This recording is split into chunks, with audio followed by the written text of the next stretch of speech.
नमो अरिहन्ताणं नमो सिद्धाणं नमो आयर्याणं नमो वज्रायाणं नमो लोये सवसाहूणम्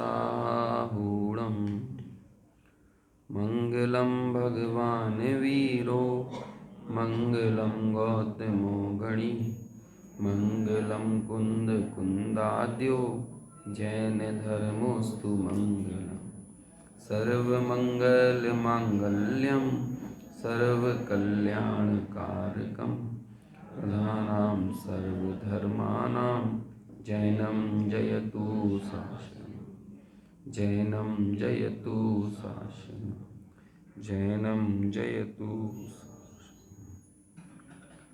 आपने आप में आपको वर लिया, चेतना को स्वयं में प्रकट कर लिया। हे विरागी प्रभु, हे महावीर जिन आपके दर चरण में शतत नमन। आपके दर चरण में सतत नमन। वंदित्व सर्व सिद्धे धूमचल मनोवमं गदिं पत्ते बोच्छामि समय पाहुड़ मृणमो सुध केवली प्रणिदम।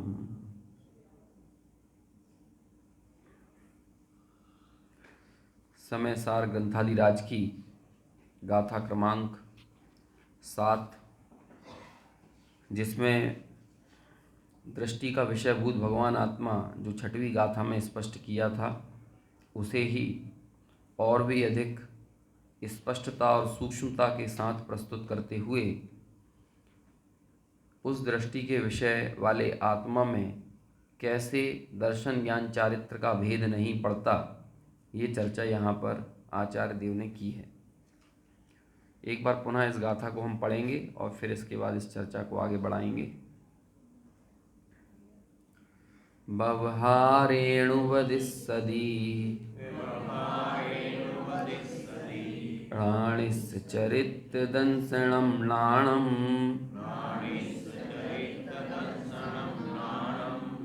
नवीणाणं न चरितं न दंसनं जाणगो शुद्धो। पद्यानुवाद।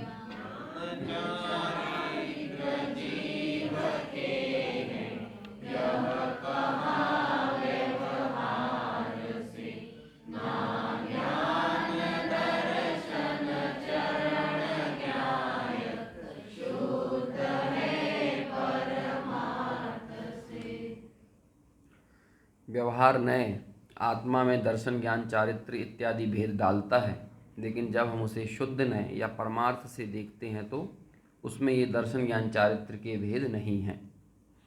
कल हमने टीका में शुरुआत की 3-4 लाइनें की थीं। उसमें टीका की शुरुआत बहुत सुंदर शब्द के साथ हुई थी, आस्ताम, है ना। आस्ताम ये ऐसा शब्द है कि आप एग्जैक्ट अर्थ देखने संस्कृत में जाओगे तो नहीं मिलेगा। ये बहुत सारे शब्द हैं जो अमृत चंद्राचार्य की यूनिक हैं। अलम इति प्रपंचितेन एक ऐसा प्रयोग करते हैं। विरम किम अपरेण कार्य कोलाहलेन, है ना। अकार्य का कोलाहल मत करो। अब अकार्य कोलाहल का जो मज़ा अकार्य कोलाहल में है, वैसा मज़ा आपको इसकी हिंदी में नहीं मिलेगा। ऐसे ही आस्ताम मतलब हट जाओ, दूरी हट जाओ, है ना। बात ही मत करो उनकी, मुंह बंद रखो इस संबंध में, है ना। हम लौकिक में यदि बोलने चलेंगे ना तो कहेंगे कि परद्रव्य की अशुद्धता आत्मा में होती है, कहेंगे बात ही मत करो, दूर हट जाओ, इसके तो दूर ही रहो, है ना। फिर बाद में उसका अर्थ भी ऐसा ही किया। पंडित जयचंद जी छावड़ा ने भी यही अर्थ किया। बाद में अनुशीलन वगैरह लिखे डॉक्टर साहब ने, तो उन्होंने भी ऐसा ही अर्थ किया कि परद्रव्य की अशुद्धता तो दूर ही रहो, है ना, उसकी तो बात ही मत करो। लेकिन वो आस्ताम कह के कह रहे हैं कि चुप ही हो जाओ उस बारे में। कह रहे हैं आप परद्रव्य के कारण आने वाली अशुद्धता की क्या बात करते हो, इनकी तो चर्चा ही मत करो। आत्मा के संबंध में इनके बारे में नाम ही मत लेना। अरे हम तो ये कह रहे हैं कि उसमें ज्ञान दर्शन और चारित्र के भेद भी नहीं है, क्योंकि ज्ञान दर्शन चारित्र के भेद से राग खड़ा होता है, विकल्प खड़े होते हैं, और विकल्प के काल में, राग के काल में आत्मानुभूति नहीं होती है। 47 नयों की जो चर्चा है वहाँ पर ऐसे नय हैं, भेद नय, अभेद नय, है ना। तो भेद नय कहो या विकल्प नय कहो, है ना, और अभेद नय कहो तो अविकल्प नय कहो, ठीक है ना, ऐसी चर्चा है। भेद का सीधा संबंध विकल्पों से है और अभेद का संबंध निर्विकल्पता से है। तो जहाँ जहाँ भी भेद डाले जाएंगे वो कहते हैं वो विकल्प के ही सूचक हैं, और विकल्प सहित आत्मानुभूति की कोई संभावना होती नहीं है, वो उससे राग ही खड़ा होगा। और भेदों को देखने के काल में शुद्धता नहीं आएगी, कहेंगे कि वो भेद देखोगे तो अशुद्धता को की ही भावना भा रहे हो। भेद तो है ना। डॉक्टर साहब ऐसा उदाहरण देते थे कि भाई एक किसी दो भाई हैं, एक ही घर में रहते थे, बहुत प्रेम से रहते थे, है ना, और उन भाइयों के दो बच्चे थे अलग अलग। तो एक बार क्या हुआ, बड़े भाई के हाथ में दो आम थे, है ना, एक आम छोटा था एक बड़ा था। तो छोटे आम की तरफ जो था वो छोटे भाई का बच्चा आ रहा था, और बड़े आम की तरफ उसका खुद का बच्चा आ रहा था जिस हाथ में बड़ा आम रखा हुआ था। तो फिर अब उसे ये लगा कि यार मैं ऐसा नहीं हूँ कि अपने बच्चे को तो बड़ा आम दे दूँ और दूसरे बच्चे को छोटा दे दूँ। तो उसने ऐसा करके आम दे दिया, है ना, ऐसा करके कि अपने भाई के बच्चे को बड़ा आम दिया और अपने बच्चे को छोटा आम दिया। और ये चीज़ उसके भाई ने देख ली, है ना। तो वो छोटा भाई बोला कि भैया अब एक काम करिए, अब हमारे को अलग हो जाना चाहिए, है ना, अब हमारा धंधा भी अलग कर लो और घर भी हम थोड़ा अलग अलग देख लेते हैं। तो बोलते हैं क्यों? कहते हैं बस आप समझ लो, बस होना चाहिए, आपके मन में कहीं ना कहीं भेद पड़ गया है। कहते हैं नहीं, मैंने तो कोई भेदभाव नहीं किया, बल्कि बड़ा आम जो है ना वो तो मैंने छोटे भाई मतलब अपने भतीजे को दिया है, और जो छोटा आम था वो अपने लड़के को दिया। कहले बस यही भेद पड़ गया ना। अभी तक ये बच्चे हमारे बच्चे थे, अब ये बच्चे, ये मेरा बच्चा है और ये भाई का बच्चा है। भले तुमने बड़ा आम ही क्यों नहीं दिया हो, लेकिन तुमने भेद तो देख लिया ना। और कह लगे बस जहाँ ये तुम्हारी दृष्टि में ये भेद आ गया है, वहाँ पर कहने लगे कि अब साथ रहने की कोई संभावना बनती नहीं है। कहते हैं कि अब इतना भेद तो है ही ना कि भाई हम स्कूल में भी अपने बच्चे का नाम मेरे बेटे के नाम के साथ उसके पिता का नाम लिखा है, छोटे बच्चा जो है उसके साथ उसके पिता का नाम लिखा है, दुनिया भी ये मानती है। तो कहते हैं वो सारी बात सही है, छोटा बेटा जो है वो तेरा बेटा है, छोटे भाई का है, ये जो बड़ा लड़का है ये मेरा बेटा है, बड़ा, सारी बातें सही हैं। समझ में आया ना। दुनिया भी इसी तरह से देखती है, जो अलगाव है वो दुनिया उस अलगाव को भी जानती है, जो भेद है उसे दुनिया जानती है। लेकिन जब तक हमारे परिवार में हम इन बच्चों को देखते थे तो हम इनमें किसी तरह का कोई भेद नहीं देखते थे, और हमने चूंकि कोई भेद नहीं देखा था इसलिए हमारे परिवार की जो निरंतरता थी, जो संतति थी, वो निरंतर कायम रहती थी, बनी रहती थी। लेकिन अब चूंकि भेद देख लिया है तो अब साथ रह पाना संभव नहीं है। ऐसा डॉक्टर साहब उदाहरण देते हैं। जो भेद है उसे अस्वीकार नहीं कर रहे हैं, उसे स्वीकार कर रहे हैं। हाँ वो भेद तो है, उससे इनकार नहीं है, लेकिन हमारी दृष्टि में वो भेद नहीं था। ऐसे ही कहते हैं कि भाई जो भेद है ज्ञान दर्शन चारित्र आदि के, उसे हम मान रहे हैं वो है, लेकिन ज्ञानी की दृष्टि में, भेद विज्ञानी की दृष्टि में वो भेद यदि दिख गया है तो अखंड आत्मा ग्रहण में नहीं आता है। 373वें नंबर की गाथा है, उस 373वें नंबर की गाथा की टीका में आत्मा के जो शुरुआत में विशेषण दिए ना, जैसे मैं यहां से थोड़ा पढ़ के बताता हूं आपको। अहम अयम आत्मा प्रत्यक्षम अक्षुण्णम अनंतम चिन्मात्रम ज्योति अनाद्य अनंत नित्योदित विज्ञान घन स्वभाव भावत्वाद एकः। अहम कैसा है, मैं आत्मा ये कैसा हूँ, तो वहां पर यह आया था अहम अयम आत्मा प्रत्यक्षम अक्षुण्णम। अक्षुण्ण यानी होता है अखंड, और उसका हिंदी में जब अनुवाद देखोगे आप यही चीज दिखेगी, मैं यह प्रत्यक्ष अखंड अनंत चिन्ह मात्र ज्योति आत्मा। अनादि अनंतता तो देखना ही है, पिछली गाथा में अनादि अनंत शब्द पर जोर दिया था आत्मा की जब शुरुआत की थी। मैं कैसा हूं, कहते हैं कि स्वभाव से ही सिद्ध अनादि अनंत हूं। यहां पर इस गाथा में किस बात पर जोर है, अखंडता पर जोर है, कि भेद वाला आत्मा दृष्टि का विषय नहीं बनेगा। भेद वाले आत्मा को देखोगे तो राग खड़ा होगा। भेद देखना ये भी बहुत बड़ा पाप है, अखंड आत्मा में भेद देखना भी पाप है, और भेद देखने वालों को आत्मा को साधने की परमिशन नहीं है। परमिशन तो क्या नहीं, वो साध पाते ही नहीं है, समझ में। इसलिए वो कैसा है, अखंड देखना, अखंड, समझ में आया। अहम अयम प्रत्यक्षम अखंडम अक्षुण्णम, ऐसा मैं अखंड आत्मा हूं, और उसी अखंडता को यहां पर बता रहे हैं। तो कहते हैं कि आस्ताम, वो सारे पर द्रव्य के कारण आने वाली अशुद्धता तो दूर ही रहो। हम तो ये कहते हैं कि उस आत्मा में ज्ञान दर्शन चारित्र के भी भेद नहीं है।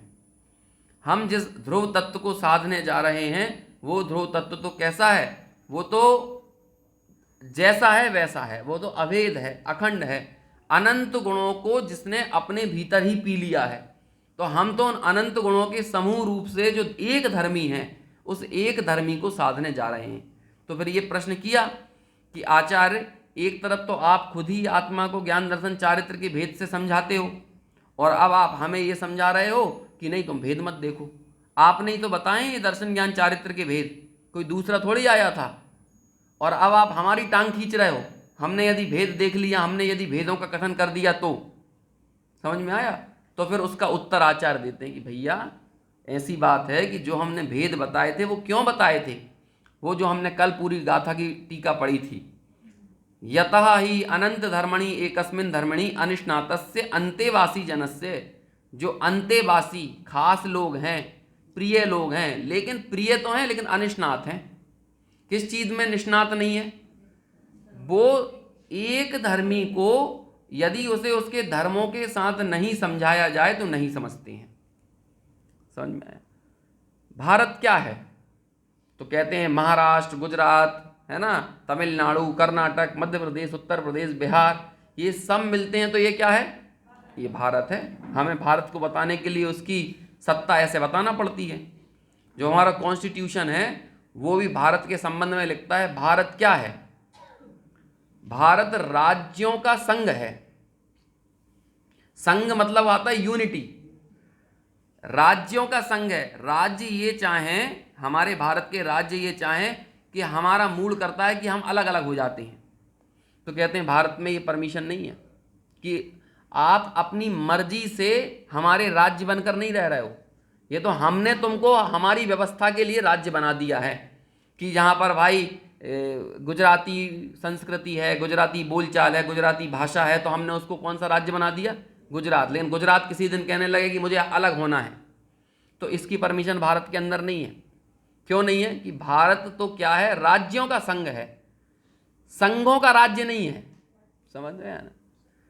अमेरिका और भारत में क्या फर्क है, अमेरिका को बोलते हैं यूनाइटेड स्टेट ऑफ अमेरिका। वो स्टेट जो हैं वो अपने अपने में स्वायत्त हैं, स्वतंत्र हैं, लेकिन वो सारे स्टेट अपनी मर्जी से अमेरिका के साथ रह रहे हैं। कैलिफोर्निया बोलता है कि हमें हमारे ठीक इनके साथ रहना है, समझ में आया ना। जो भी और दूसरे दूसरे राज्य हैं कि वो बोले कि डलास बोले कि हमें साथ रहना है, वॉशिंगटन बोले कि हमें साथ रहना है, तो ये उनकी मर्जी है। लेकिन किसी दिन यदि उनमें से कोई कहे कि हमको अलग हो जाना है तो उनको आज़ादी है, वो अलग हो सकते हैं। इंडिया में ये परमिशन नहीं है, यहाँ तो सबको एक भारत के भीतर ही रहना पड़ेगा। इसीलिए जैसे कई बार संसद के अंदर गुजरात और महाराष्ट्र के सांसद लड़ पड़े तो हम क्या बोलेंगे, ये देश को तोड़ने की कोशिश है, ये देश को तोड़ने की कोशिश है। क्यों, क्योंकि तुम सांसद हो तो तुम एक तरह से पहला तुम्हारा रिप्रेजेंटेशन अपने क्षेत्र का तो है ही, लेकिन देश खंडित नहीं होना चाहिए। देश यदि खंडित होगा तो तुम्हें अपने राज्यों के हित के लिए आपस में लड़ने की परमिशन नहीं दी जाएगी। समझ में आया? लेकिन दूसरे और देश हैं, यूनाइटेड स्टेट ऑफ अमेरिका हुआ, यूनाइटेड किंगडम हुआ, तो वो यूनाइटेड किंगडम के चार हैं, इंग्लैंड है ना, क्या कहते हैं, स्कॉटलैंड है, नॉर्दर्न आयरलैंड है, और वो एक और कौन सा, वेल्स है। तो ये चारों आपस में मिलके उनकी मर्जी से रह रहे हैं। किसी दिन यदि उनका मन होता है स्कॉटलैंड अलग हो जाएगा तो वो अलग हो सकता है, उन्हें परमिशन है। लेकिन भारत में ऐसी कोई परमिशन नहीं है। तो जैसे भारत की अखंडता उसके संपूर्ण भारतत्व के कारण है, ऐसे ही गायक की अखंडता उसके संपूर्ण गायकत्व के कारण है। उसमें ज्ञान दर्शन चारित्र के ये भेद, ज्ञान दर्शन चारित्र ये कहने लगे कि मैं अलग हूं, तो ये उसकी परमिशन नहीं है। समझ में आया? एक 47 शक्तियों में एक शक्ति है विभुत्व शक्ति, बहुत सुंदर शक्ति है ये विभुत्व शक्ति, है ना। गुरुदेव के प्रवचन पढ़िए आप विभुत्व शक्ति के ऊपर, बहुत आनंद मंगलकारी है, और उसका बहुत बहुमान आता है। उन्हें कहते हैं कि चिति शक्ति, दृषि शक्ति, समझ में आया ना, सर्वदर्शित्व शक्ति, सर्वज्ञत्व शक्ति, प्रकाश शक्ति, स्वच्छत्व शक्ति, सब, कर्ता शक्ति, कर्म शक्ति, ये सारी शक्तियां जितनी भी हैं ना, ये सारी शक्तियां एक सूत्र में पिरोई गई हैं। इसके पीछे की जो वजह है वो कहते हैं विभुत्व शक्ति है, एक सूत्र में पिरोई हुई हैं। कैसे, क्या है विभुत्व शक्ति? सर्व भाव व्यापक एक भाव रूपा इति विभुत्व शक्ति। सब भावों में व्यापक लेकिन एक भाव रूप, सब भावों में व्यापक है लेकिन एक भाव रूप, अपने भाव को नहीं छोड़ती लेकिन व्यापक है सब भावों में। अब जब इसका अर्थ करते हैं तो कहते हैं ज्ञान एक भाव है लेकिन ज्ञान आत्मा के सर्व भावों में व्यापक है। आनंद में भी ज्ञान व्यापक है, समझ में आया ना, चारित्र में भी ज्ञान व्यापक है, इसी तरह दर्शन में भी ज्ञान व्यापक है। लेकिन इन सब में व्यापक होने के बावजूद भी ज्ञान अपना एक भावपना नहीं छोड़ता। इसी तरह आनंद ज्ञान में व्यापक है लेकिन आनंद नाम का जो गुण है वो अपने भावपने को नहीं छोड़ता है, आनंदपना आनंदपने में रहता है। समझ में तो नहीं आ रहा? बात थोड़ी सी सूक्ष्म पड़ रही है। देखो भाई, ऐसा ज्ञान किसको चाहिए है जिसमें आनंद नहीं हो, और ऐसा आनंद किसको चाहिए जो जड़ है? किसे ऐसा आनंद चाहिए जिसमें जड़ता हो? हमें आनंद भी जड़ नहीं चाहिए, हमें आनंद में भी चेतनत्व का समावेश चाहिए, और ऐसा ज्ञान भी नहीं चाहिए जो आनंद विहीन हो। इसलिए आत्मा के दो प्रमुख लक्षण बनाए गए, कौन से? ज्ञानानंद, है ना, और एक और इसमें लक्षण जोड़ देते हैं सत, सत्ता। तो सत को भी जोड़ दिया तो बन जाता है सच्चिदानंद, है ना। हिंदुओं में ये बहुत चलता है सच्चिदानंदो हम, लेकिन वो सच्चिदानंद वास्तव में आत्मा का विशेषण है। पहले हमने उसकी सत्ता को सिद्ध किया, सत है, और पिछली गाथा में भी ये चीज सिद्ध की थी। पहले क्या कहा था? स्वयं से सिद्ध। तो स्वयं से सिद्ध कहकर, अनादि अनंत कहकर आपने उसकी किस चीज को सिद्ध किया? सत्ता को सिद्ध किया, उसके सतपने को बताया। समझ में आया? और फिर उसके बाद उसी गाथा में कहा वो तो ज्ञात, वो तो वही है। ऐसे में उसके ज्ञानपने को सिद्ध किया। सत्ताशील है और चेतन स्वभावी है, ज्ञान वाला है। समझ में आया? और भी अन्यत्र जब हम आगे और दूसरी गाथाओं में जब इसके स्वरूप को पढ़ेंगे तो वहां पर आत्मा के आनंद को, आत्मा के सुख को, इस लक्षण को मूल में विषय बनाया जाएगा। लेकिन ये जितने भी गुण हैं, आप इन गुणों को अलग अलग तरह से देखने जाओगे तो कहते हैं वो अखंड आत्मा पकड़ में नहीं आएगा। अखंड आत्मा को पकड़ना है तो उसके लिए तो क्या करना पड़ेगा?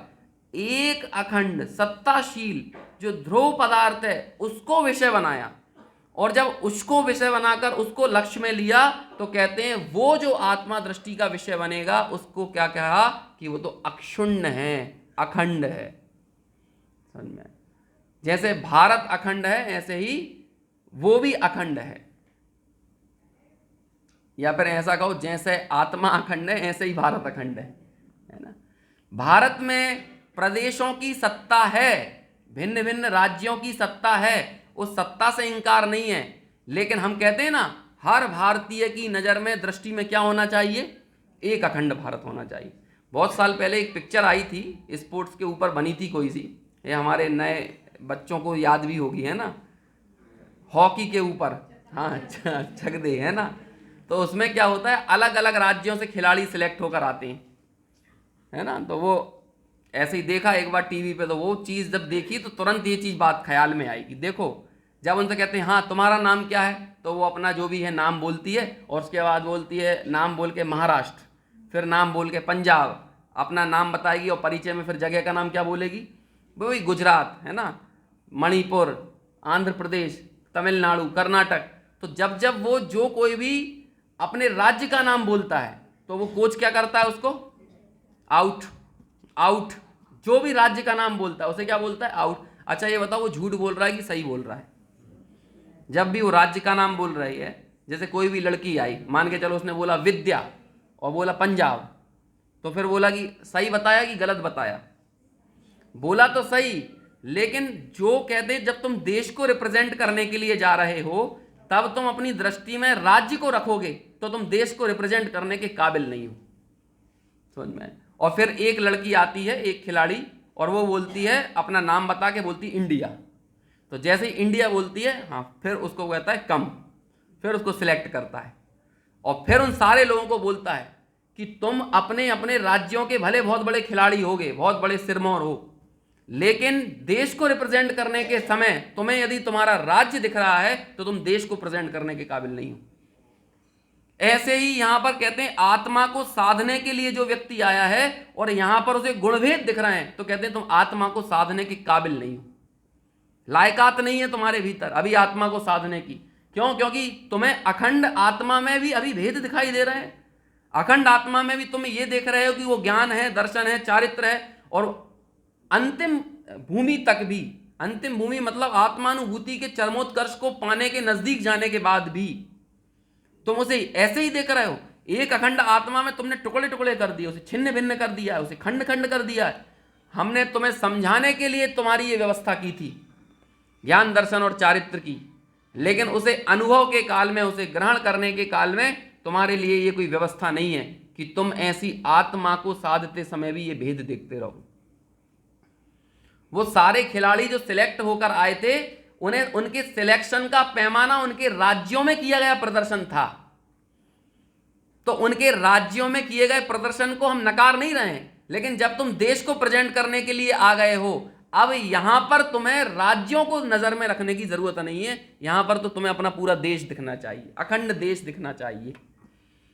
ऐसे ही समझने के काल में हमने तुम्हें उसे भेदों से जानने की परमिशन दी थी। जब तक उसे समझना था, उसका अन्वेषण करना था, उसकी खोज करना था, उस आत्मा के जानने में निष्णात होना था।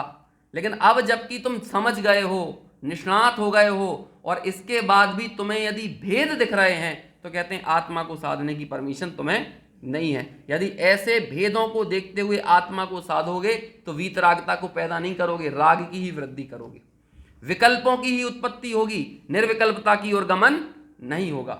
ऐसे उस व्यक्ति के लिए कहते हैं कि भाई व्यवहारेण वदिस्सदी लाणिस चरित दंसणम लाणम णविणाणम न चरितम ला दंसणम जाणगो शुद्धो। उसमें दर्शन नहीं है, उसमें ज्ञान नहीं है, उसमें चारित्र नहीं। समझ में आया ना? एक होती है प्रमाण की वस्तु, एक होती है नय की वस्तु, और नय में भी प्रत्येक नय की वस्तु उसके अभिप्राय के अनुसार तय होती है। समझ में आया? जब हम उसे समझाने के अभिप्राय से उस वस्तु का कथन करते थे, तब हमें उसके भेद बताना लाजमी था, वो भेद बताना हमारी जरूरत था। समझ में आया ना? लेकिन जब वह अखंड तत्व अब अनुभव का विषय बनाना है, तो हमारा अभिप्राय बदल गया है, हमारा उद्देश्य बदल गया है। तो उस बदले हुए उद्देश्य में अब वो नए भी देखने की जरूरत नहीं है। और वो कौन सा नए था जिसने इस आत्मा में भेद डाले थे? कल हमने पढ़ा था ना, अनुपचरित सद्भूत व्यवहार नहीं। अब चूंकि जिस आत्मा को ग्रहण करना है वो तो किस नय का विषय बनेगा? परम शुद्ध निश्चय नय का। लेकिन कमाल की बात यह है कि जिस परम शुद्ध निश्चय नय का विषय वो आत्मा बनेगा, उस आत्मा को देखने वाली नज़र में वो परम शुद्ध निश्चय ने खुद भी शामिल नहीं होगा। इसे ही कहते हैं दृष्टि के विषय में दृष्टि भी शामिल नहीं है। दृष्टि के विषय में यदि दृष्टि अपने लिए थोड़ी सी जगह बचाए रखती है तो कहते हैं कि वो कभी भी अपने विषय को साधने वाली नहीं है। सूक्ष्म छह गुरुदेव श्री कहते हैं ना, बात थोड़ी सूक्ष्म है, लेकिन इसको भेदों से कैसे विकल्प खड़े होते हैं, भेदों से कैसे राग खड़ा होता है, ये बात यहाँ पर बता रहे हैं। और जिस आत्मा की शुद्धता की हम बात कर रहे हैं वो पर्यायों से निरपेक्ष तो है ही, वो आत्मा इन भेदों से भी निरपेक्ष है। देखिए आगे, तो इस टीका में जो हमने कल पढ़ा था कि भाई वो निकटतम जन, जिन व्यक्तियों को धर्मी बिना धर्मों के समझ में नहीं आता, ऐसे उन अनिष्णात शिष्यों के लिए हमें उस अखंड आत्मा में भेद डालकर समझाना पड़ता था। लेकिन स्वभाव से तो भेदों में भेद है नहीं, स्वभाव से तो वो अभेद ही है, धर्म और धर्मी में ऐसा कोई भेद पाया नहीं जाता। इसलिए सिर्फ व्यवहार मात्र से ज्ञानिनः दर्शनम ज्ञान चारित्रम इति उपदेशा, उस आत्मा में ज्ञान दर्शन चारित्र के भेद हैं ये कहा गया था। अब लेकिन जो ज्ञानी है, जो परमार्थ है, जो निश्चय है, वो कैसे उस आत्मा को देखता है, तो वो आगे अपन पढ़ते हैं। परमार्थतः मतलब परमार्थ से, निश्चय नय से, शुद्ध नय से, वास्तविक वस्तु पने से यदि उसे देखने जाएं तो परमार्थतः तू एक द्रव्य निष्पीत, एक द्रव्य ने निष्पीत यानी पी ली है। क्या पी ली है? अनंत पर्यायों को, भूतकालीन पर्यायों को भी, वर्तमानकालीन पर्यायों को भी और भविष्यकालीन पर्यायों को भी। अव्यक्त के बोल में एक बोल आता है ना, आत्मा कैसा है, तो कहते हैं क्षणिक व्यक्ति मात्र नहीं है। क्षणिक व्यक्ति मात्र क्यों नहीं है? कि वो जो एक क्षण में प्रकट होने वाली जो पर्याय दिख रही है ना आत्मा की, मात्र उतना आत्मा नहीं है। आत्मा तो कैसा है, भूतकालीन पर्यायों को भी एक समय में पीकर बैठा है ना, और भविष्यकालीन पर्यायों को भी कह रहे हैं वो पी के बैठा हुआ है। वास्तव में तो ये सच्ची प्रमाण दृष्टि है।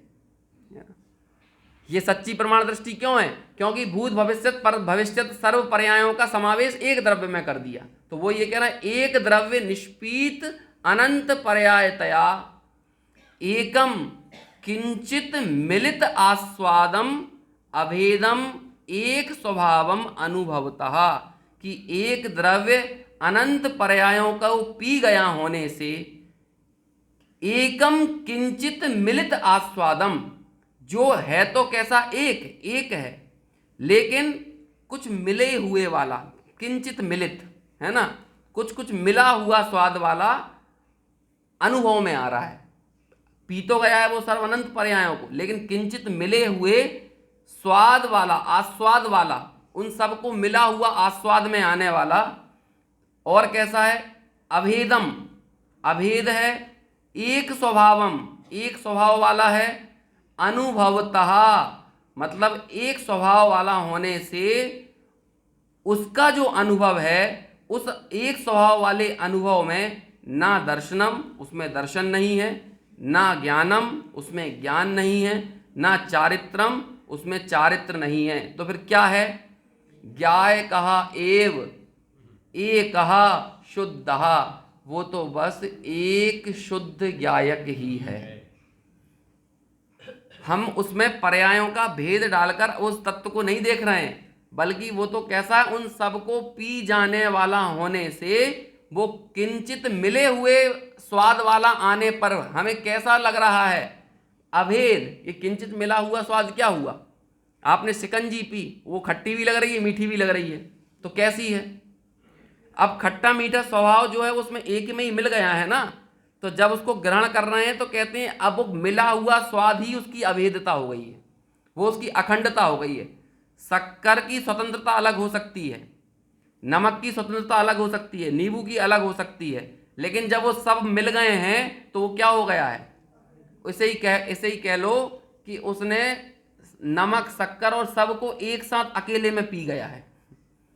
नींबू पानी पीने के पहले वो नींबू पानी जो शिकंजी है वो पहले खुद भी कुछ पीती है तो उसने क्या पिया है?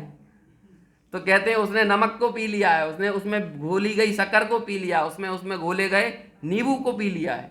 और जब वो सब चीज़ों से मिलकर जो शरबत बना, जो नींबू पानी बना, जो शिकंजी बनी, उसको इस जीव ने पी लिया है, मतलब हमने पी लिया है। और जब हमने उसको पिया तो हमें वो कैसा लगा? मीठा लगा, खट्टा लगा, शक्कर वाला लगा, कैसा लगा?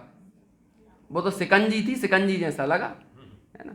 ऐसे ही वो ज्ञायक कैसा लगा? अनुभव में आने वाला ज्ञायक कैसा लगा? ज्ञान वाला लगा, दर्शन वाला लगा कि चारित्र वाला लगा? कैसा लगा? तो कहते हैं ज्ञाय कहा एव एकहा शुद्धहा, वो तो ज्ञायक था, ज्ञायक जैसा लगा, वो अलग अलग नहीं लगा, ज्ञायक था, ज्ञायक जैसा लगा। ऐसा एक अनुभव से जब उस ज्ञायक तत्व को देखा गया, परखा गया, निरखा गया, तो ऐसे उन सर्व ज्ञानियों को वो ज्ञायक कैसा लगा? वो तो एक अभेद ज्ञायक था, ज्ञायक जैसा लगा। समझ में आया? ऐसे उस अभेद तत्व को देखने से वीतरागता का जन्म होता है। वो अभेद तत्व समता की वृद्धि का कारण बनता है। यही तत्व सिर्फ मिथ्या दृष्टियों को सम्यक दर्शन का कारण नहीं है। इस अभेद तत्व की साधना ही कालांतर में 5वें गुण स्थान का, 6ठे 7वें गुण स्थान का, श्रेणी चढ़ने का, पूर्ण वीतरागता का, केवल ज्ञान का, वो सब का कारण भी इस अभेद तत्व की ही श्रद्धा करना है। इस अभेद तत्व की साधना से, इस अभेद तत्व को लक्ष्य में लेने से ही वो कालांतर में जो और गुण स्थानों की वृद्धि होगी, उसका कारण भी ये है। ऐसा ये अभेद अखंड तत्व है। वो तो अनिष्णात है ना, जो अगली गाथा में बात आएगी कि मलेच्छों को मलेच्छ की भाषा में समझाने के लिए हमें बताना पड़ता है। तो हमने भी ये भेद किए थे, ये हमें हिंदुस्तान को समझाने के लिए इंडिया में भेद करना पड़ा कि भारत मतलब क्या, कि कश्मीर से कन्याकुमारी तक जो फैला हुआ है, जिसमें कितने 29-30 राज्य हैं, 7 केंद्र शासित प्रदेश हैं, ऐसा हमने भारत को समझाया। लेकिन वास्तव में जो भारतीय व्यक्ति की दृष्टि में रहने वाला भारत कैसा है, वो भारत कैसा है, वो ऐसा बटा हुआ भारत नहीं है। वो भाषाओं में बटा हुआ हो कि राज्यों में बटा हुआ हो, तो वो तो अखंड एक भारत बने से ही भारतीय व्यक्ति की दृष्टि में शामिल है। ऐसे ही आत्मज्ञ पुरुषों की दृष्टि में शामिल जो आत्मा है, वो दर्शन ज्ञान चारित्र के भेद में बटा हुआ नहीं है। वो तो एक अखंड ज्ञान स्वभाव, ज्ञायक स्वभाव के साथ निरंतर अनुभव में आने वाला तत्व है। ऐसा वो ज्ञायक है। समझ में आया? चलिए इसमें थोड़ा सा अपन गुरुदेव का हिस्सा पढ़ते हैं। और गुरुदेव ने जो पहली पंक्ति है उसका बहुत रस लिया है ना। अपन भी चाहेंगे थोड़ा सा उस रस को हम भी समझने का प्रयास करें। गाथा क्रमांक 7 पेज नंबर में बताता हूं। वैसे तो वो पूरा प्रवचन ही जो है उसमें आपको गुरुदेव की मस्ती नजर आएगी, लेकिन हम वो पूरा हिस्सा तो नहीं देखेंगे, बस थोड़ा सा कुछ टेस्ट करके देखते हैं, है ना, कि कैसे किस दृष्टि के साथ इस पूरी गाथा की चर्चा करते हुए गुरुदेव भाव विभोर होते हैं। प्रवचन मेरे हिसाब से 23वें नंबर का प्रवचन है।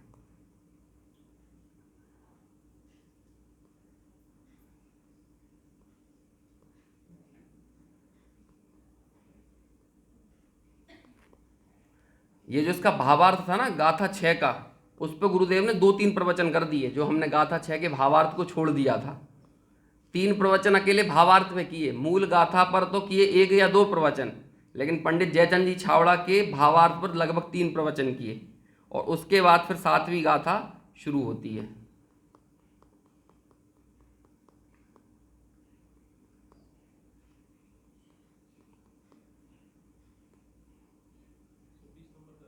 छब्बीस नंबर का है ना।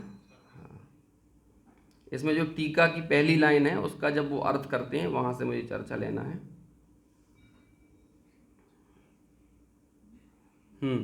ये पेज नंबर है 324, 324।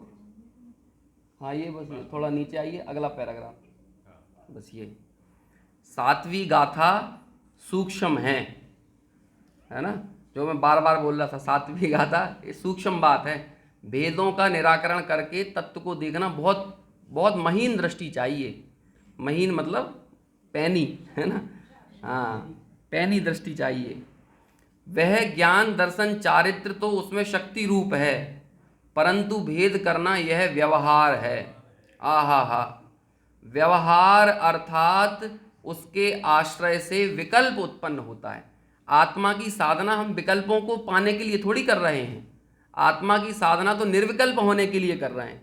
तो जिसे देखने से आपके विकल्प पैदा हो रहे हैं तो आपने आत्मा की साधना की ही कहाँ, आत्मा को ध्याया ही कहाँ। तो यही कहते हैं कि भाई भेदों को देखने से क्या खड़ा होता है, विकल्प खड़े होते हैं। इसलिए निश्चय से व्यवहार अर्थात उसके आश्रय से विकल्प उत्पन्न होता है, सम्यक दर्शन उत्पन्न नहीं होता है। आप भेदों को देखोगे तो कभी सम्यक दर्शन पैदा नहीं होगा। आत्मा को समझने के लिए ज्ञान दर्शन चारित्र के भेद डाले थे, लेकिन अब उसे दृष्टि में लेने के काल में भी वही भेद दिख रहे हैं, तो सम्यक दर्शन पैदा नहीं होगा। इसलिए निश्चय से ज्ञान भी नहीं, धर्मी को ज्ञान भी नहीं, दर्शन भी नहीं, चारित्र भी नहीं। अब देखो है ना, अपने समय का कोई प्रसंग याद करते हैं। एक स्थानक वासी ने यह पढ़ा तो कहे लो, धर्मी को दर्शन ज्ञान चारित्र है ही नहीं। उनको तो यह खबर नहीं कि उनके शास्त्र में यह बात ही नहीं। गुरुदेव खुद 45 साल तक रहे ना, अंदर में भीतर में एक धधक तो लगी हुई थी। देखो जिस हमें जिस चीज़ की खोज रहती है ना, वो चीज़ हमें मिल ही जाती है। सबसे ज़रूरी चीज़ ये है कि अंदर से प्रश्न उठना चाहिए, उसे पाने के लिए सवाल खड़े होना चाहिए। सवाल खड़े नहीं होंगे तो उत्तर नहीं मिलने वाला है। हम और आपको उत्तर नहीं खोजना है किसी को, हम और आपको पूरे एकदम क्या कहें मजबूती के साथ प्रश्नों की तलाश करना है। हमारे हृदय में उत्तर उन्हें ही मिलते हैं जिनके हृदय में प्रश्न खड़े होते हैं। अच्छा, जैसे न्यूटन ने गुरुत्वाकर्षण की खोज की, ग्रेविटी की, है ना, तो कैसे की थी उसने खोज? उसके ऊपर एक एप्पल गिरा था, तो न्यूटन से पहले किसी के ऊपर एप्पल नहीं गिरा होगा। एप्पल नहीं गिरा हो तो अमरूद गिरा होगा, अमरूद नहीं तो आम गिरा होगा, आम नहीं तो कोई पत्थर ही गिरा होगा। लेकिन न्यूटन ने ही उसकी खोज कैसे की? क्योंकि जब वो नीचे गिरा तो बाकी किसी ने प्रश्न नहीं पूछा, न्यूटन ने प्रश्न पूछा कि ये नीचे ही क्यों गिरा। समझ में आया?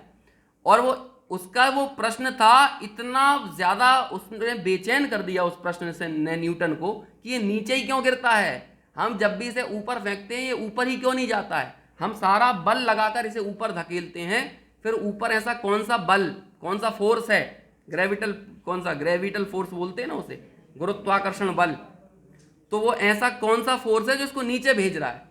बार बार खोजे, बार बार खोजे, बार बार खोजे, जीवन उसने लगा दिया इस एक प्रश्न के उत्तर। प्रश्न उसके हृदय में पैदा हुआ, तब जाकर उसे उत्तर मिला।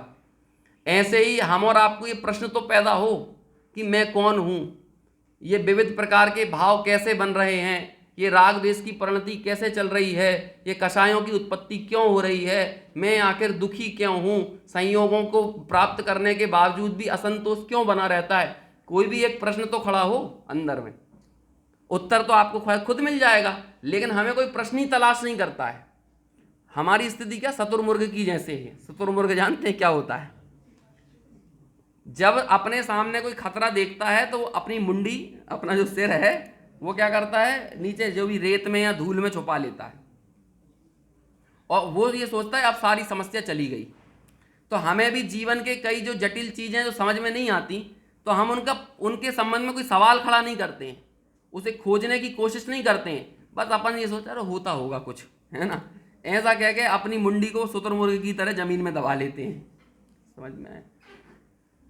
अरे मौत के बाद क्या होगा, आत्मा का क्या होगा, मैं इतने संयोग जोड़ रहा हूं इसके बाद भी मैं सुखी क्यों नहीं हो रहा हूं, ये जितने प्रश्न खड़े होते हैं हम क्या करते हैं, अरे अब होता होगा, ज़्यादा दिमाग मत लगाओ, खाओ पियो मजे करो, मौज करो, और बस शुतुरमुर्ग के जैसे अपनी मुंडी छुपा लेते हैं।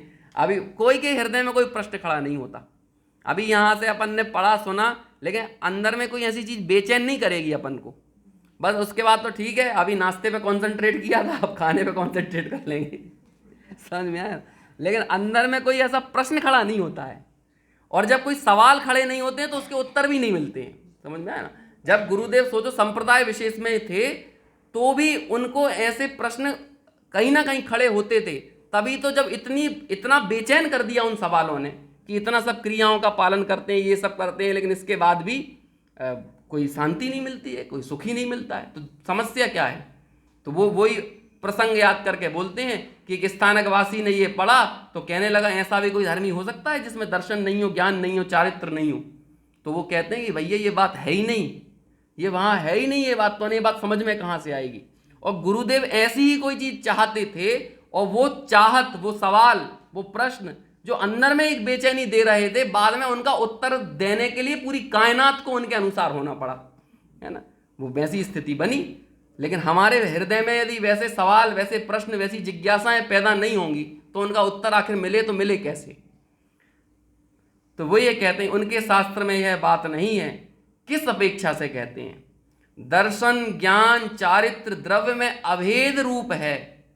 वैसे तो अनंत गुण मौजूद हैं, परंतु उनको भेद करके पृथक लक्ष्य में लेना यह व्यवहार है। तब धर्मी को ज्ञायक भाव दृष्टि होने से अभेद में भेद दिखता नहीं। जब ज्ञायक भाव की, अखंड तत्व की, अखंड द्रव्य की दृष्टि में उसे लिया, जब उसकी श्रद्धा की, जब उसे अपना दृष्टि का विषय बनाया, तो फिर उसमें उसे कोई ऐसा भेद दिखा नहीं। फिर भी भेद है, दिखने वाला अभेद है, अभेद दिखता है, उसमें भेद दिखता नहीं, और जिसे भेद दिखता है उसे अभेद नहीं दिखता। भेद है, भेद से नकार, भेद जो बताए हैं ना ज्ञान दर्शन चारित्र के, कहते हैं ये हैं, लेकिन जो उस तत्व को, अखंड तत्व को देखने वाला है, उसे ऐसा कोई भेद दिखता नहीं है। और जब तक आपको भेद दिखते हैं तब तक आपको अखंड द्रव्य नहीं दिखेगा। जब तक आपको अखंड भारत में गुजरात महाराष्ट्र दिखेंगे तब तक आपको भारत नहीं दिखेगा, समझ में आए। और जब भारत दिखेगा तो कहते हैं गुजरात महाराष्ट्र नहीं दिखेंगे, जबकि है कि नहीं, सारे हैं, पंजाब है, राजस्थान है, तमिलनाडु, गुजरात, महाराष्ट्र सब हैं। ये सब व्यवस्था की दृष्टि से बताने समझाने के लिए बता दिए जाते हैं, लेकिन अखंड भारत को देखने वाली दृष्टि में ऐसा कोई भेद नहीं है। समझ में आया? ज्ञानी को ज्ञान नहीं, चारित्र नहीं, दर्शन नहीं, ठीक, तो अज्ञानी को क्या होगा, है ना। यहाँ अड़ान से बोल दिया ना, कहते हैं वो जो ज्ञानी जो आत्मा को साधने के लिए निकला है, कहते हैं उसके लिए नहीं है, तो फिर अज्ञानी को क्या होगा? उसका अर्थ है धर्मी जीव सम्यक दृष्टि की दृष्टि ज्ञायक भाव के ऊपर है, अभेद के ऊपर है, इस कारण उसको भेद है ही नहीं। ज्ञानी को ज्ञान भी नहीं, दर्शन भी नहीं, चारित्र भी नहीं है, तीनों नहीं है, क्योंकि यह तो भेद है। और ज्ञानी की दृष्टि तो ज्ञायक ऊपर, अभेद के ऊपर है। समझ में आया? बहुत सूक्ष्म विषय है। समझ में आया? समझ में आया? नहीं समझ में आया? नहीं तो समझ में आया कि नहीं? तो नहीं समझ में आया, ये समझ में आया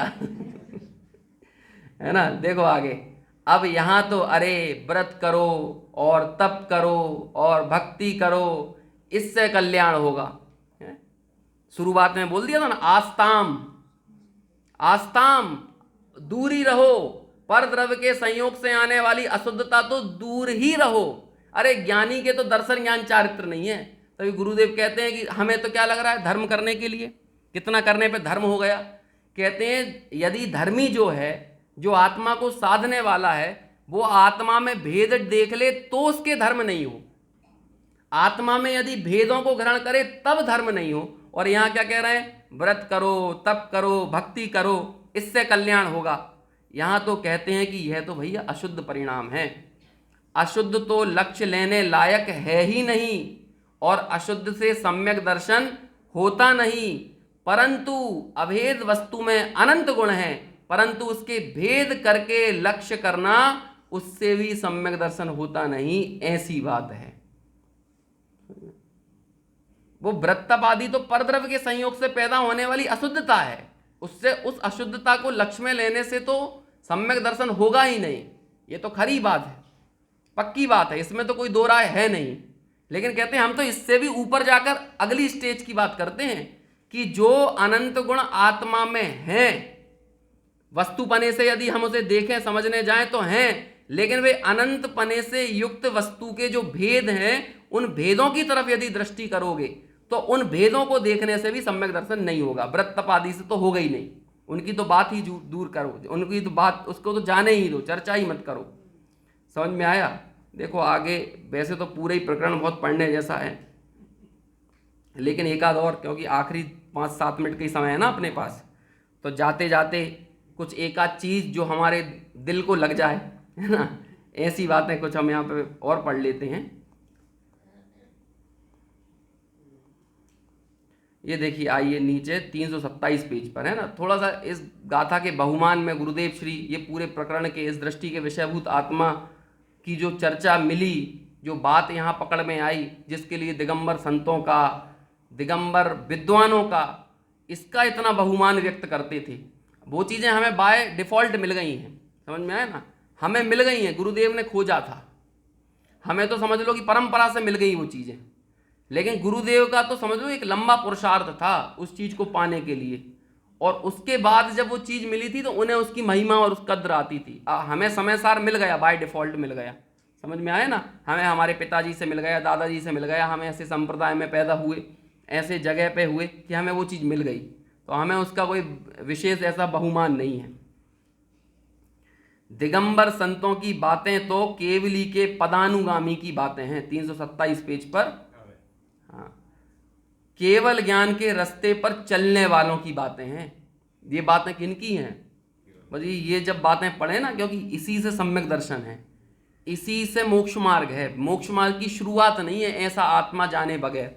इसलिए कहते हैं ये तो केवल ज्ञानी के रास्ते पर चलने वाले लोगों ने हमारे सामने पद चिन्ह छोड़कर चले गए हैं, है ना।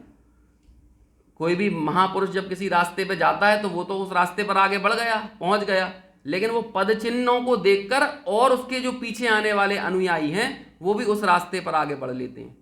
तो वे तो इस आत्मा को, कुंद कुंदाचार्य आदि जो दिगंबर संत थे, वे तो इस आत्मा को, अभेद अखंड आत्मा को साध ही रहे थे, उनके तो लक्ष्य में ये था ही। वे तो केवलगामी, केवल ज्ञान के पथ पर आगे बढ़ रहे थे, केवली के पदानुगामी, वे केवली के पदानुगामी, और उन्होंने ये बातें छोड़ दी हैं कि हम उनके पदानुगामी हो जाएं, है ना। तो वे कुंद कुंदाचार आत्मा को जैसे देखते थे वो बात है ये, यह बात तो केवल ज्ञान में ले जाने के लिए है। सम्यक दर्शन तो बहुत जाने ही दो, है ना, इसी रास्ते से, इसी राह पर चलने से केवल ज्ञान का दरवाजा भी खुलेगा। आहा हा भगवंत एक बार सुन, तेरी चीज पर से तो भिन्न, राग रूप व्यवहार से तो भिन्न, परंतु अनंत गुणों का भेद एक रूप, तो गुण भेद से भी भिन्न, अभिन्न है यह तो।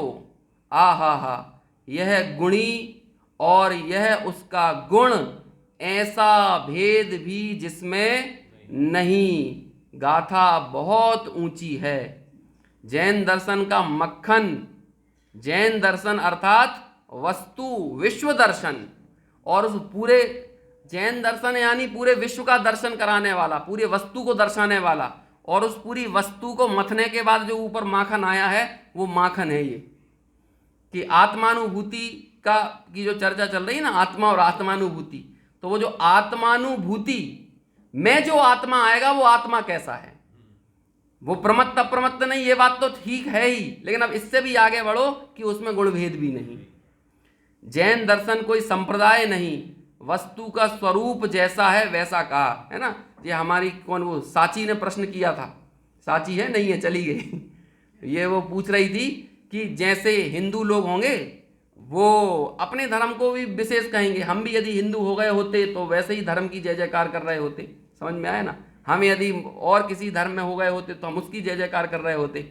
ऐसे ही अभी हम जैनों में हो गए हैं तो उसका मन में उठने वाला प्रश्न एकदम एकदम सच्चा है, जैसी वो साची है ना तो उसका प्रश्न भी सच्चा है। समझ में आया, तो बिल्कुल सही बात है। लेकिन यहाँ गुरुदेव श्री अभी यही उत्तर दे रहे हैं कि भाई ये कोई जैन धर्म जो है ये कोई संप्रदाय का नाम नहीं है कि आप इसमें पैदा हो गए हो तो आपको इसकी जय जयकार करना ही पड़ेगा। देखो उस धर्म को यदि हम सही स्वरूप में समझे बगैर हम जैन हैं का नारा बुलंद करते हुए इसकी जय जयकार कर रहे हैं तो वो तो कह रहे हैं कि वो हमारा अहंकार है, वो हमारा उस संप्रदाय विशेष में, जाति विशेष में जन्मने के कारण उसका अहंकार है। उस धर्म को कोई समझा थोड़ी है। वो परीक्षा रहे धर्मधारक व्यवहाराभासी, कुल अपेक्षा धर्मधारक व्यवहाराभासी, उस जैसी स्थिति हो जाएगी, उससे कुछ परिणाम तो निकलने वाला नहीं है। यदि वही जिस कुल में जिस जाति में हम जन्मे वही हमारा अहंकार बन जाए और उसे ही हम श्रेष्ठ मानने लगें और गुरुदेव भी इसी मानसिकता से युक्त होते तो वो कभी उस संप्रदाय को छोड़ते ही नहीं।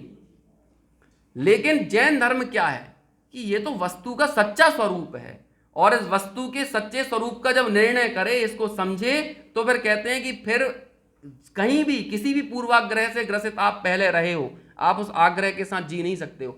अपने हृदय की ईमानदारी होना बहुत जरूरी है। ईमानदार हुए बने बिना ये तत्व समझ में नहीं आ सकता है। हृदय में यदि कोई बेईमानी पड़ी है तो आगम के वचनों से भी अपना किसी ना किसी तरह से पूर्वाग्रह को पोषित कर लिया जाएगा। समझ में आया?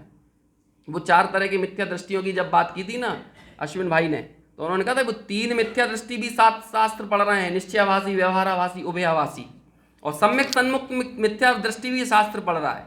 लेकिन वो 3 में और इस चौथे में क्या अंतर है कि वो उन शास्त्रों के जरिए अपने पूर्वाग्रह को ही पुष्ट कर रहे हैं, अपने मिथ्यात्व को ही पुष्ट कर रहे हैं, जबकि वो जो चौथा सम्यक सन्मुख मिथ्या दृष्टि है वो उन शास्त्रों के अभ्यास से उस मिथ्यात्व के ऊपर चोट कर रहा है। तो समझने के लिए ऐसी ईमानदारी तो चाहिए। यही कहते हैं भाई ये जैन दर्शन कोई संप्रदाय नहीं, ये तो वस्तु का स्वरूप है। वैसा कहा, वैसा अनुभव किया, आहा हा, यह दिगंबर जैन दर्शन हो। दिगंबर जैन दर्शन, जैन दर्शन में ये नहीं कि सबका समावेश कर लें, ये दिगंबरत्व की, दिगंबराचार्यों की, निर्ग्रंथ संतों की जो महिमा हृदय में जो गुरुदेव के बसती थी वो इन शब्दों में आती है। तो उन्होंने तो अपने जीवन का बहुत पुरुषार्थ लगाकर इसको अर्जित किया था। बाय डिफॉल्ट वो इसमें नहीं थे, ये उनके जीवन का वास्तविक पुरुषार्थ था, उन्होंने समझकर इसे ग्रहण किया था। और हम कहीं इसे परंपरा से ग्रहण तो नहीं कर रहे हैं, हमारा भी ये दायित्व बनता है कि हमें भी इसे समझकर ही ग्रहण करें। दूसरी जगह ऐसी बात है नहीं, लोगों को दुख लगे। हम जब ऐसा बोलते हैं, मतलब गुरुदेव कहते हैं, क्योंकि गुरुदेव के सुनने समझने वाले कुछ संप्रदाय के लोग भी आ गए होंगे, तो उन्हें जब ये बात कहते होंगे कि दिगंबर धर्म ही सच्चा है तो उन लोगों को दुख लगता होगा। तो गुरुदेव को भी कहते होंगे कि मुझे भी इस बात का दुख होता है कि मैं जब सही बात बोलता हूँ तो कई लोगों को दुख होता है, लेकिन अब करें तो करें क्या। टोडरमल जी कहते हैं ना, शराब की निंदा करो, मदिरा की निंदा करो तो मदिरा पीने वाले या मदिरा बेचने वालों को दुख हो, तो इससे मदिरा के अवगुण बताना थोड़ी छोड़ देंगे।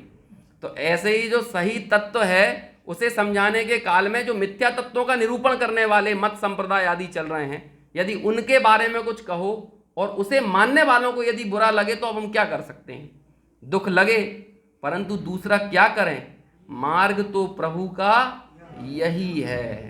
समझ में आया? यहाँ किसी इष्ट देव को, देवी को पूजने की बात नहीं आ रही है। अरे यहाँ तो पर द्रव्य के कारण आने वाली अशुद्धता, अब वो अशुद्धता चाहे शुभ भावों के कारण हो कि अशुभ भावों के कारण हो, उनकी बात तो दूर ही रहने दो। कहते हैं भाई जिस ध्रुव तत्व को साधने के मार्ग पर आप निकले हो, यदि उस अभेद आत्मा में भी भेद देखते हो, वहाँ भी यदि भेद ग्रहण कर रहे हो, तो उन भेदों को देखने से भी राग की वृद्धि होगी, उससे विकल्प ही बढ़ेंगे। इसलिए सम्यक दर्शन का कारण जो तत्व है वो तो उस अभेद तत्व की साधना ही है। जिसके पास जाने से आनंद उत्पन्न हो, ऐसा भगवान आत्मा एक रूप वस्तु, उसमें जो निष्णात नहीं है, जिसे उसका ज्ञान नहीं है, यानी जिसे एक रूप वस्तु का ज्ञान नहीं है एक रूप वस्तु में अनंत धर्म, अनंत गुण, फिर भी एक रूप को जिसका ज्ञान नहीं है, ऐसे लोगों को समझाने के लिए उस एक अखंड अभेद वस्तु में भेद करके समझाया जाता है। लेकिन जब उस वस्तु को ग्रहण करने का, उसे अनुभूति में लेने का काल आता है, तो अनुभूति में आने वाला, स्वाद में आने वाला, वेदन में आने वाला जो आत्मा है, लक्ष्य में लेने वाला जो आत्मा है, उसमें ऐसे भेद कल्पनाओं का निराकरण करके ही उसे ग्रहण किया जाता है। ऐसी यहाँ पर ये पूरी बात आई है। बाकी तो चर्चा बहुत है, भावार्थ में भी पंडित जी साहब ने इसका बहुत अच्छा जो पूरा मर्म है, 6वीं गाथा के भावार्थ में भी, 7वें में भी, दोनों में ही बहुत सुंदर पूरा विवेचन किया है। बहुत विस्तृत भावार्थ हैं। गुरुदेव ने जितनी चर्चा इनकी टीकाओं पर नहीं की प्रवचनों में, उससे ज़्यादा चर्चा भावार्थ पे की। पंडित जयचंद जी छावड़ा के भावार्थ पर तो ऐसे मुरीद हो गए, है ना, मुरीद मतलब क्या होता है ऐसे लट्टू हो गए उस पर, है ना, कि मूल गाथा पर तो 1.5 प्रवचन में प्रवचन, मूल गाथा पर और टीका पर 1.5 प्रवचन किया मात्र, और भावार्थ पर 3 प्रवचन, 3-4 प्रवचन किए। ऐसे भावार्थ की इतनी चर्चा की, और बार बार जब भावार्थ की चर्चा करें तो पंडित जी की ऐसी महिमा करें, है ना, कि दिगंबरों के विद्वानों की भी क्या बात है, पंडित जयचंद जी छावड़ा जयपुर के विद्वान थे, ऐसा वैसा ऐसा कह के बहुत उनकी महिमा करते थे। तो ये पूरी चर्चा है, हमने तो बहुत शॉर्ट में, जितना कम से कम में ये विषय वस्तु हमको सतही तौर पर ही सही ख्याल में थोड़ी आए, लेकिन एक ऐसी रुचि पैदा हो कि जिससे इस बात को समझने के लिए, इसके प्रति समर्पण दिखाने के लिए हम हमारा जीवन लगाएं, और हमें ये लगे कि भाई ये समझ लो कि ये जो भाव मिला है तो ये 6वीं 7वीं गाथा समझने के लिए मिला है। यदि हम ये भी कहें ना तो इसमें कोई अतिशयोक्ति नहीं है। समय सार तो अभी बाद में बात करेंगे, लेकिन 6वीं 7वीं गाथा समझने के लिए ये भाव मिला है, और 6वीं 7वीं गाथा को समझाने के लिए पूरा समय सार लिखा गया है ना। ऐसी इन 6ठी 7वीं गाथा के आधार से हमने यहाँ पर कुछ चर्चा की। तो 5, 6 और 7 इन 3 गाथाओं पर हमारी चर्चा हुई है।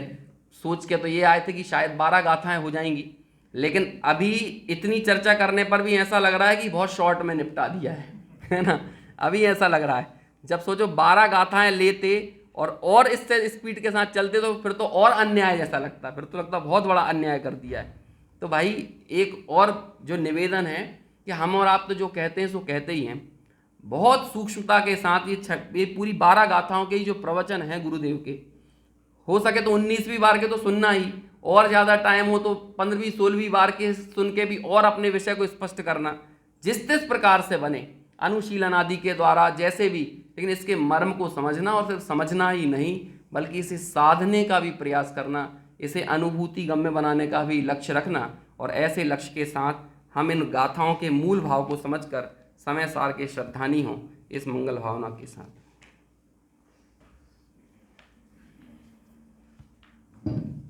बहुत सुंदर चर्चा।